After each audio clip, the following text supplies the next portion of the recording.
नमस्कार, पायनियर हरियाणा देख रहे हैं आप और मैं हूं आपके साथ नम्रता चंजोत्रा।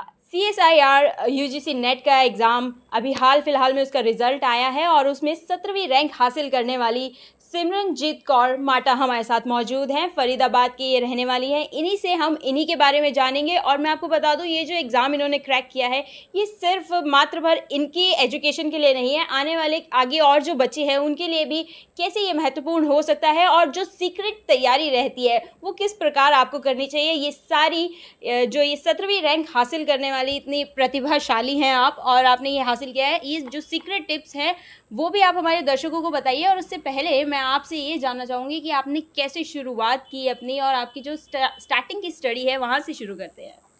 स्टार्टिंग तो मेरा फर्स्ट अटैम्प्ट दिसंबर 19 था। अच्छा था बट मैं कुछ मार्क्स से क्वालिफाई नहीं कर पाई। फिर उसके बाद नेक्स्ट अटैम्प्ट कोविड की वजह से बहुत डिले होता रहा। फिर नवंबर 20 आया, उसमें भी कुछ मार्क्स से रहा बट 21 में कोई एग्ज़ाम नहीं हुआ। बट ये था कि अब फाइनली मुझे इसे क्रैक करना ही है, कुछ भी हो जाए, जैसे भी हो जाए। शादी भी हो गई इस दौरान बट था कि नहीं, मेरे को इसे क्रैक करना है, जैसे भी हो, जितना भी हार्ड वर्क करना हो करेंगे। शुरुआत कहाँ से की आपने? जब स्कूलिंग की अगर मैं बात करूँ तो ये जो सफ़र होता है जब स्कूल के दौरान हम शुरू करते हैं अपना, तो वहाँ से एक बार शुरू करना चाहेंगे आपके साथ। स्कूलिंग तो मेरी 10th तक, LKG to 10th DAVNH 3 NIT Faridabad and 11th-12th then Tagore academy sector 3 Ballabhgarh. उसके बाद DU गए रेगुलर, मैथ्स ऑनर्स किया एज ए ग्रेजुएशन। फिर पोस्ट ग्रेजुएशन में फिर एंट्रेंस क्वालिफाई करा जनरल में, उसमें फ़र्स्ट कट ऑफ में नाम आना बहुत बड़ी बात थी उस टाइम पे मेरे लिए। फिर रेगुलर एडमिशन हुआ। फिर उसके बाद पता चला कि हाँ, नेट नाम की कोई चीज़ होती है, CSIR UGC नेट, कि जिससे आप असिस्टेंट प्रोफेसर बनते हैं। फिर वहाँ पर तब वो चीज़ समझ में आई कैसे हुआ। वो उस चीज़ के लिए ट्राई करा बट उस समय इतना क्लैरिटी नहीं हुई। फिर ट्यूशन कोचिंग सेंटर फिर वो सब दिया। फिर मेरे साथ एक इंसिडेंट हुआ। एक स्टूडेंट थी मेरे पास और उसके कभी लाइफ में 70 अबव मार्क्स नहीं आए मैथ्स में। आप ट्यूशंस वगैरह हाँ लेते जी, मैं ट्यूशन्स वगैरह देती थी। तो उसमें एक स्टूडेंट थी मेरी ऐसी, जिसकी कभी 70 अबव नहीं आए मैथ्स में एंड शी टॉप्ड उस टाइम पे 96 मार्क्स शी गॉट। और किस समय की बात रहेगी? ये जब मैंने स्टार्ट करी थी उससे 1-2 साल पहले की बात होगी। तो वहाँ से मुझे ये क्लिक हुआ कि वो मुझे ये कहती थी कि दीदी मैं टोटली आप पे डिपेंड हूँ, मुझे स्कूल में कुछ समझ नहीं आता, तो वो सिर्फ मेरे ऊपर डिपेंड थी। तो मैंने कहा अगर मेरी वजह से कोई और टॉप कर सकता है तो वाई डोंट आई। वो क्वेश्चन जो था ना मेरे माइंड में, उसने मेरे को फोर्स किया, उसने मेरे को कहा कि नहीं मैं भी कर सकती हूँ।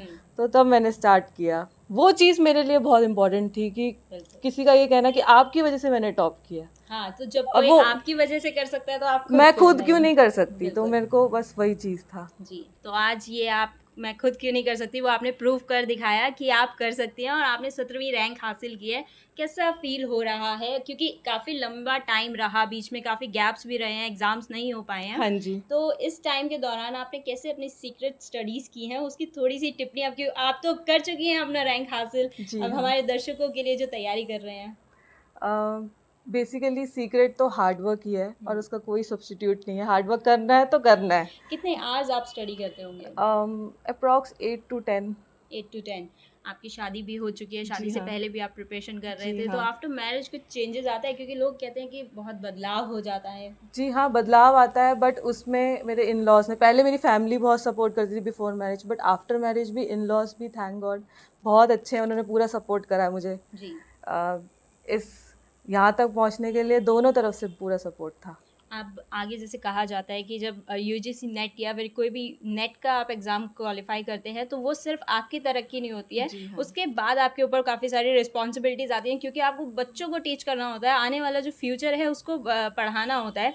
तो कैसे आप मैनेज करेंगी ये सब कुछ? क्योंकि घर भी है, अब आपका कहीं ना कहीं सिलेक्शन भी हो ही जाएगा, हो ही गया है ऑलमोस्ट। जी हाँ, वो सब कुछ मैनेज होगा। जी। अच्छे से होगा। आगे चलते हैं, फिर देखते हैं। और यहाँ बताइए तक पहुँच गए, बहुत बड़ी बात है। यूजीसी नेट के बारे में बताइए कि एग्ज़ाम किस प्रकार का आया था आपका? एग्ज़ाम मेरा एक तो ऑन दी स्पॉट डिसीजन हुआ कि एग्ज़ाम कंडक्ट होगा। दिसंबर तक कुछ भी नहीं पता था। जनवरी में रजिस्ट्रेशंस अपने आए और फिर था कि फेब में एग्ज़ाम है। तो एकदम ऑन दी स्पॉट हुआ सब कुछ और बिल्कुल मेंटली प्रिपेयर भी नहीं थे कि एग्ज़ाम कब हो रहा है। अनसर्टेन था सब कुछ, एग्ज़ाम होगा नहीं होगा कुछ नहीं पता था। बट फाइनली अच्छा हुआ। अच्छा हुआ। तो आप जब एग्ज़ाम का क्वेश्चन पेपर देखा तो कुछ ऐसा डिफ़िकल्टी हो रही थी कि अरे यार इतना टाइम हो गया और अब भी मैं कैसे करूँगी? मेजर डिफ़िकल्टी आई, सर्वर डाउन था। मेरे एग्ज़ाम टाइमिंग्स थे 9 to 12, मेरा एग्ज़ाम 9:20 पे स्टार्ट हुआ। तो वो जो 20 मिनट्स थे, आई वॉज रियली वरीड कि मेरा क्या होगा। तो मैंने उनसे पूछा कि मेरे को ये 20 मिनट्स एक्स्ट्रा मिलेंगे, तो दे सेड येस। तो I was relax, thank God I am getting full 3 hours। क्योंकि ऐसे टाइम में जब ये कॉम्पिटिटिव एग्जाम्स वगैरह होते हैं तो काफ़ी नर्वसनेस Yes, रहती है। हाँ, और वो भी इससे सुबह। कैसे आप डील करते हैं? नर्वसनेस तो नेचुरल, वो तो सबके साथ होती है। कोविड का टाइम एक तरीके से पॉजिटिव भी रहा कि ज़्यादा टाइम आपको मिला, क्योंकि आप घर पे थे बिल्कुल, कुछ कहीं बाहर नहीं जाना, कुछ नहीं करना, तो ज़्यादा इजी हो गया था उस टाइम पे अच्छे से प्रिपेयर करना, कि ज़्यादा टाइम मिल गया। तो अब जैसे कि कई बार ये जो शंकाएं हैं बच्चों के मन में रहती हैं कि भाई हम तो एग्ज़ाम दे रहे हैं पर बहुत डिले हो जाते हैं, क्योंकि अभी हमने पिछले दिनों देखा कि रेलवे के एग्ज़ाम्स में भी काफ़ी सारी वो चीज़ें हुई थी। तो आप इस चीज़ को किस तरीके से देखती हैं, क्योंकि आपने कॉम्पिटिटिव एग्ज़ाम दिया है, आप इस दौर से गुजर चुकी हैं, तो आपके जो विचार रहेंगे उससे इंस्पिरेशन मिलती है लोगों को, तो ये आप किस तरीके से देखती हैं? पहली बात तो 2021 में कोई एग्ज़ाम नहीं हुआ, उस दौरान मेरी शादी हो गई।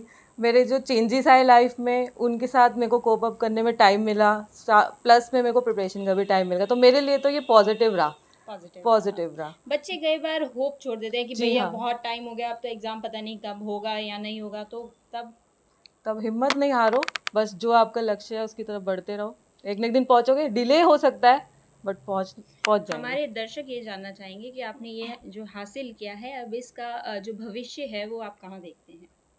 अपॉर्चुनिटीज़ देखी जाएंगी कि क्या अपॉर्चुनिटीज़ हैं। मेन तो यही रहेगा कि PhD में जाया जाए, और फिर आगे मेन असिस्टेंट प्रोफेसर ही बनना है। जो सपना देखा था उसको पूरा करना है। हमारे दर्शकों को क्या संदेश देना चाहेंगे कि एक बार आपका जो मतलब आप थोड़े सीक्रेटिव टिप्स आपने शेयर नहीं किए, थोड़े तो कुछ तो शेयर कीजिए। सीक्रेट तो हार्ड वर्क ही है, और उसका कोई सब्स्टिट्यूट नहीं है। हार्ड वर्क करना है तो करना ही है, बस कुछ भी हो जाए हार नहीं माननी।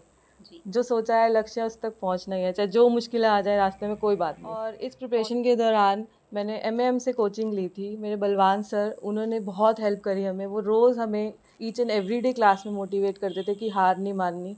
जैसे कि कोई अटैम्प्ट में नहीं हुआ आपका सिलेक्शन, तो उन्होंने कभी किसी को कुछ कहा नहीं कि क्यों नहीं हुआ, ये नहीं हुआ, तो वो ऑलवेज कहते कोई नहीं, आप हार्ड वर्क करो, आप अपनी मंजिल तक ज़रूर पहुँचना है। जी, तो ये हैं हमारी टॉपर जिन्होंने 17वीं रैंक हासिल की है, और आपको इन्होंने अपने कुछ सीक्रेट टिप्स दिए हैं। उन्होंने कहा कि हार्ड वर्क कभी भी नहीं छोड़ना है। हालांकि बीच में काफ़ी उतार चढ़ाव आए, हम लोग भी देखते रहते हैं खबरों में कि गवर्नमेंट एग्ज़ाम्स कभी डिले हो जाते हैं तो कभी रुक से ही जाते हैं, तो इन सब के बीच में उन्होंने कभी हार नहीं मानी है, और आज ये आपके सामने अपने लक्ष्य को आज हासिल कर चुकी हैं। ये आज के लिए इस खबर में बस इतना ही। जुड़े रहें पायनियर हरियाणा के साथ। राष्ट्रीय समाचार पत्र पायनियर हरियाणा पढ़ने के लिए डाउनलोड करें हमारी वेबसाइट पर प्रकाशित ई-पेपर।